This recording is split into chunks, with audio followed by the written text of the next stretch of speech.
আমাদের দেশের রাস্তার ধারের যে চাউমিনগুলো থাকে তার স্বাদটাই যেন আলাদা হয়, কিন্তু এই চাউমিন জাপানে বসে বানানো কিন্তু পসিবলই ছিল না এতদিন।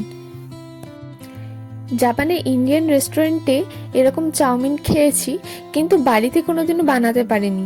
কেন জানেন? কারণ এখানকার নুডলস। হ্যাঁ, এখানকার এত ধরনের নুডলস আছে, উপযুক্ত আমাদের মতো চাউমিন বানানোর যে নুডলসটা সেটাই আমরা এতদিন খুঁজে পাইনি। এখানে যে নুডলসগুলো পাওয়া যায় সেটা হলো সাধারণত সোবা, উদন বা স্পাগেটি। সোবা মাত্র 1 মিনিট সেদ্ধ করলেই একদম প্যাচপ্যাচে গলে যায়, আর উদনগুলো তো এত মোটা হয় তার জন্য চিউই হয়, যেগুলো চাউমিন বানানোর জন্য উপযুক্ত নয়। আর স্পাগেটি স্পাগেটি তো আমাদের মতো চাউমিনের স্বাদ নেই, তাই বাড়িতে চাউমিন বানানো এতদিন আমাদের পসিবলই হয়নি।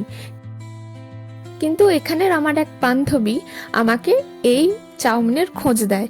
এই চাউমিনগুলো দেখছি আগে থেকেই সেদ্ধ করা আছে, তাও মনে শান্তির জন্য ঘরে এসে একটু গরম জলে আমি কিছুক্ষণ ডুবিয়ে রেখেছিলাম, তারপর বানিয়ে নিলাম আমাদের দেশের মতো আমাদের স্টাইলে চাউমিন। একদম রাস্তার ধারের যেরকম চাউমিন পাওয়া যায় সেই রকমই চাউমিন, কিন্তু ভেজ। উপর থেকে বাঙালি স্টাইলে একটু শসা আর পেঁয়াজ কুচি কিন্তু দিতে ভুলিনি, আর সাথে আমাদের পছন্দ মতো কিছু কিছু সস।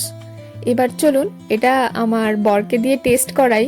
ও তো অধীর আগ্রহে বসে আছে কখন আমি প্লেটটা ওর কাছে নিয়ে যাব।